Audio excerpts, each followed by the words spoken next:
What's up, fellow YouTubers? It's Corp from File Notice Media coming at you with a double upload for a Monday. Hope the Monday is doing good. And as I was streaming about today, I was on Steam. I discovered this little tidbit nugget that they released on Friday afternoon. And I find it very particular that they released this on Friday afternoon. So I'm going to go ahead and put this whole post up. And while I'm talking, that way if you're watching, you can read along with me. If you're driving in the car, you can just listen to the smooth, savory voice of Corp from File Notice Media. And if you like my videos, please don't forget to like, subscribe, even share it on social media. It helps so much. Every little bit really counts to keep this sucker up and going. Anyhow, this is Steam, posted on the 15th at about 12 o'clock in the afternoon. User Reviews Revisited. Some time ago, we made some changes on how we present the user reviews for games and the resulting reviewer score. We talked about those changes in this blog. As we described in that post, we want to ensure that players who've played a game can voice their opinions and why others should or shouldn't buy the game, but that our summary in those options into a single review score, which presents the unlikelihood that future purchasers will be happy with their purchase. Since that post, we've continued to listen to feedback from players and developers. It's clear to us that players value... All right, I'll be down a little bit. Thanks. Since that's post, we've continued to listen to feedback from both players and developers. We don't want to hear about the developers. We want to hear about the people that are playing the games that tells us if it's good or not. Developers understand that their value to players, but want to feel like they're being treated fairly. We've also spent a bunch of time rebuilding analysis tools to help us better understand what's happening in the reviews across the titles on Steam. With that feedback and data in hand, we think we're ready to make another change. So we get a little bit of fluffy duffiness before they actually get into what's going on. That change can be described easily. We're going to identify off-topic review bombs and remove them from the review score. If you don't know what review bombs are, it's let's say a developer comes out, says something divisive or says something mean.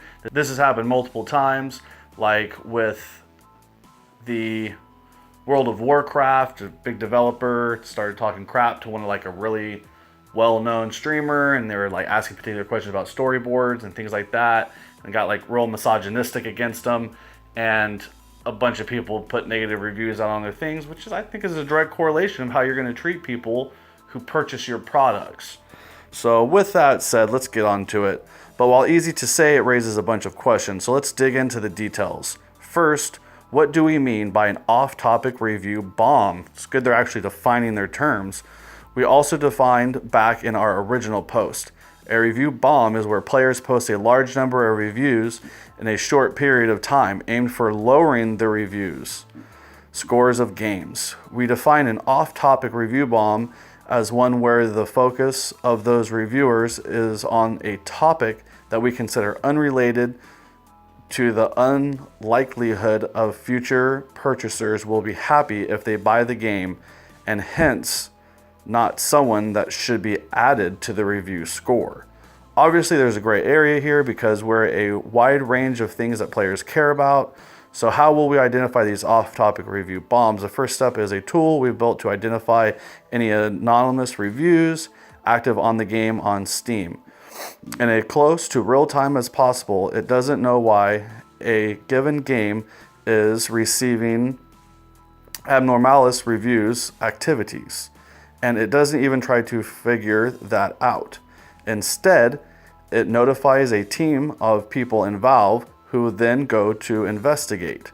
We've already run our tool across the entire history of reviews on Steam, identifying mainly reasons why games have seen periods of abnormalist reviews activity, and off-topic review bombs appear to be only one small number of them. Once our team has identified that the anonymous activity is an off-topic review bomb, then we'll mark the activity periods, blah, blah, blah. There's another period, but there's another paragraph.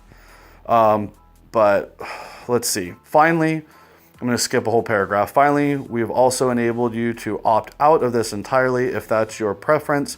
There is now a checkbox in the Steam Store option where you can choose to have off-topic review bombs still included into the review scores you will see. While working on some other features around user reviews, we thought this was worth shipping on by itself. As always, thoughts, feels, concerns, comments below, blah, blah, blah. So, this is dangerous ground, man. Like, review bombers, I mean, I want to hear about people who have played the game. I care about gameplay, I care about content, I care about stories. Like, those are all the things I care about. But I also care that the makers of these games are going to support the communities for the people that they're playing with. So it's not that much of a gray area. Like, developers, don't talk shit. Don't do stupid things. Don't stand on a high horse and put yourself up on a pedestal and then start talking mess to people or start making really awkward decisions and storyboards and things like that. Or like, don't post stupid stuff on Twitter. That would be a good policy for every single company to have if you're going to link up your Twitter account and say that, hey, I work for Valve or I work for Steam, and then go shit on people that are putting on reviews on Steam. It's not a good look. People aren't going to like it.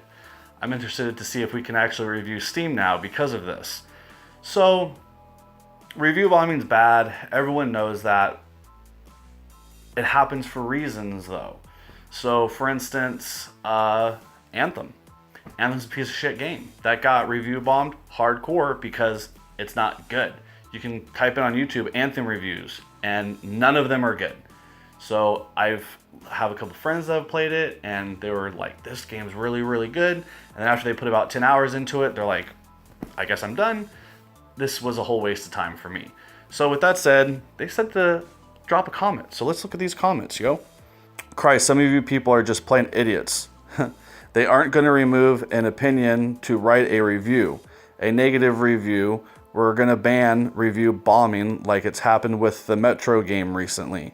Oh, I was hoping that Metro game was good. I'll have to check those out. And that's a good thing. If a game is indeed bad, people will know. Jumping onto the bandwagon and following along to get pissy, it was just about the right action, is idiotic. Wish more companies would follow this example. Valve, I am truly disappointed in you. Why did you do this? Please don't become Origin or Epic. If you end up going down this road, you won't come back, and users like me will not buy from you anymore. Don't screw yourself and make a good decision. Support the users. Blah, blah, blah. Here's another one. I do not support publish-centric model. Yep. Why are you splitting in the face of your customers? So, and these are all within like the last 10 minutes of the comments. So it's very clear. I mean, some of them were saying this is good. Most of them were saying it is bad. So what's really too bad about this is if someone starts like a positive review bomb campaign and they're just posting tons and tons of good reviews and getting tons of people to post good reviews because like a game that they're developing is pushing out, and they're having everyone that works for the company go and put positive reviews on it, they're not going to do anything about that. They're just going to do things about the negative review.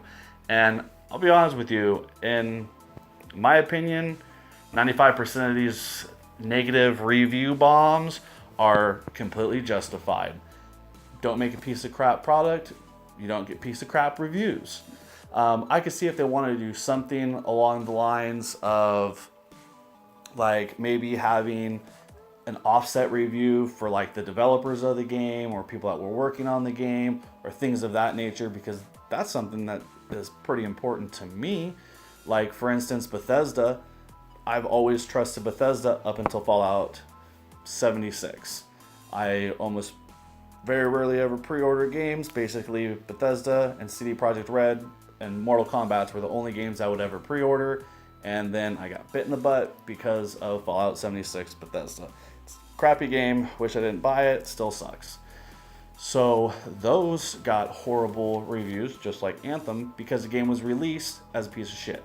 Same exact thing with Battlefield 5. You can say whatever you want about Battlefield 5. You can tell me that, oh, all these reviews came in bad because there's women in the front lines and that wasn't right in World War II.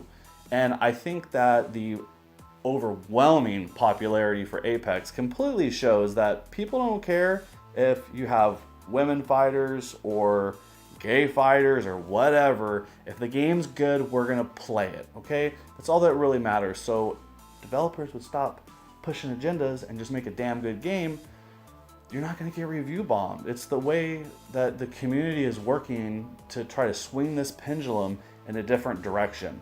And if companies like Valve are just gonna toe the line for ideologies that don't match with the large majority of their consumer base, then they're gonna go right down. Just like with Epic. People hate using Epic for very many different reasons. One of them is because you can't put any reviews on it.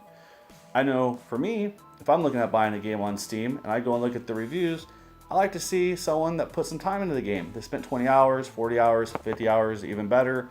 Those are the reviews that I look at and trust. I mean, I find it very hard to believe that most people that are interested in a game, if they go and look at it and they see, oh, this is only 3.5 out of 5 stars, I'm just not going to get it. The majority of people are going to scroll through and take a look at those reviews, and it's pretty easy to determine whether these are fake or not. I don't know. I think that we should have a right to express our opinion on products that we buy. I mean, that's basically like a big majority of the internet as it is anyway. But I don't know. You tell me what you think. I'd love to hear your opinion. I said I'll be down. Jesus Christ. It's right at the end.